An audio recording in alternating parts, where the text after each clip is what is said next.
আসসালামু আলাইকুম, সবাই কেমন আছেন? আশা করছি সবাই ভালো আছেন।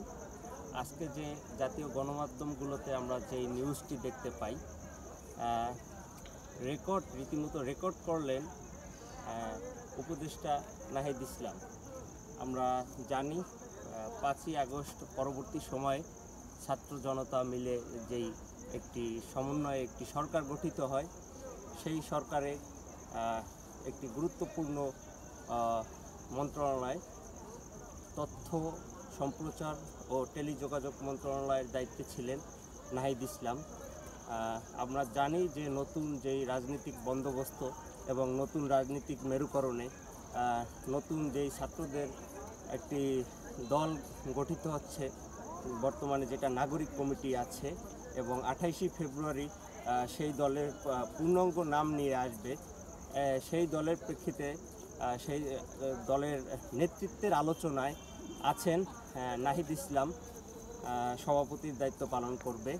সেজন্য তিনি সকল ক্ষমতাকে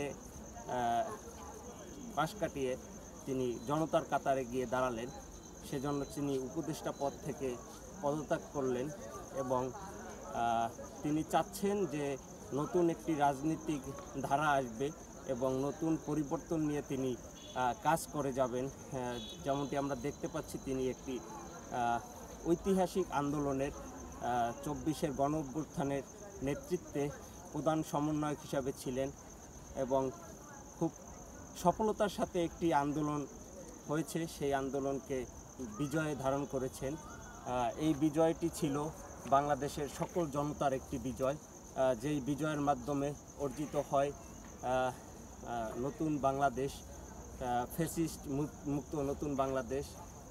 সেই বাংলাদেশকে তিনি নতুন ধাপে এগিয়ে নিতে তিনি একটি নতুন দল গঠন করছেন। খুব শীঘ্রই 28শে ফেব্রুয়ারি সেই দলের ঘোষণা করবেন। সেই জন্য তিনি সরকার থেকে পদত্যাগ করে নতুন রাজনৈতিক দলে যুক্ত হতে যাচ্ছেন। সেজন্য তিনি পদত্যাগ করেছেন। আমরা তাকে এই মহৎ সিদ্ধান্তের জন্য আন্তরিক অভিনন্দন এবং ধন্যবাদ জানাচ্ছি। সবাই ভালো থাকবেন। আজকের মতো এখান থেকে বিদায় জানাচ্ছি, কুমিল্লা স্টেশন থেকে। আশা করছি সবাই ভালো থাকবেন। আসসালামু আলাইকুম।